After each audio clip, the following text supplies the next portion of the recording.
అధ్యాయం 28వ వచనం మనం చూసినట్లయితే, అటు తర్వాత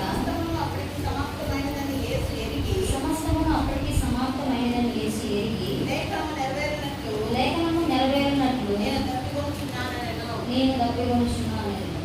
5వ మాట ఏంటంటే, యేసు ప్రభు వారి శిలువలో పలికిన 5వ మాట, నేను తప్పికొనుచున్నాను. యేసు ప్రభు వారు ఎందుకు ఈ మాట పలకవలసి వచ్చింది?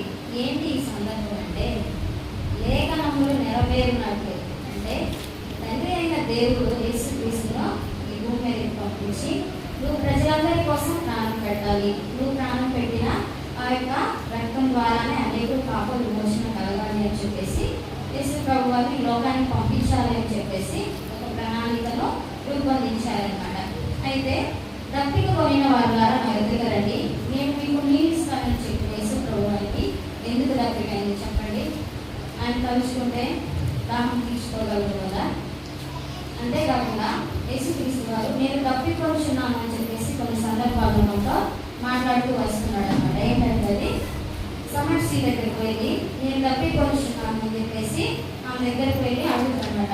అప్పుడు ఆమె ఏమంటుందంటే, మీరు యూదులు కదా, నేను మీకు నీళ్ళు ఎలా ఇవ్వగలను అని చెప్పేసి యేసు ప్రభు వారితో ఆమె చెప్తుంది అనమాట. అంటే అప్పుడు యేసు ప్రభు వారు ఆమెతో, నీవు నాకు నీళ్ళు ఇచ్చిన ఎడల నేను నీకు జీవజలములు ఇస్తానని చెప్పేసి యేసు ప్రభు వారు ఆ స్త్రీతో చెప్తూ వచ్చారు. అయితే ఇక్కడ జీవజలములు అంటే పరలోకంలో ఆమెకు ఒక వరం, అంటే ఒక బహుమతిని ఆమె కోసము సిద్ధపరిచున్నాడని చెప్పేసి మనము అర్థం చేసుకోవచ్చు. ఇక్కడ యేసు ప్రభు వారిది శరీర సంబంధమైన దప్పిక కాదు, ఆయనది ఆత్మ సంబంధమైన దప్పిక. అయితే యేసు ప్రభు వారికి ఆ శిలువలో ఎందుకు దప్పిక కొని ఉన్నాడు? అసలు ఆయన దప్పిక ఏంటంటే, ఫస్ట్ వచ్చేసి మానవుని యొక్క హృదయం కఠినమైన హృదయం, అందుకు ఆయన మొదటిగా శిలువలో దప్పికొని ఉన్నాడు అనమాట.